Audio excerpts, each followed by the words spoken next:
42 doğumlu, Şermi 80. Tamam.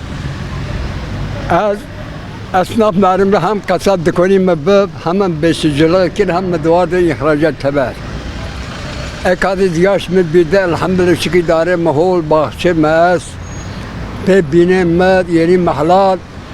از او باغچه خو هر دار یک حتی عروس دار است میوه اشی تده است روحاز است efendim mesela nanez است maydanoz است گوازی است انگوری است elma است armut است yani her şey است از حلال من الله mücadele rızkı kelam ha yo muhtaç mağdur biz biarız yani peru seran yani bir peru hayır hoş olacak.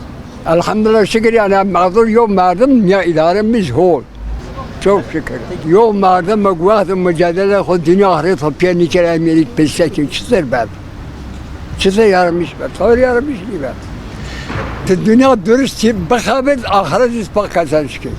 Dünyadan vakti çürük davranmış ve ahiret hiç başlıyor. Toplumun izni ben, devletin izni ben, milletin izni ben. Yere harap zaverini ver. Keşke Çin'e harap yürdüğüne dağ. Allah Teala destema, çim dema, ling dema, akıl dema, göbde dema, sağlığı dema. Bas khud pe bakapte razık rızkı er dola.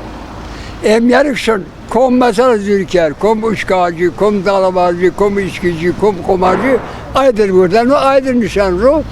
O terbac yakın Ermeniye hareketi hüneri yakşenekim.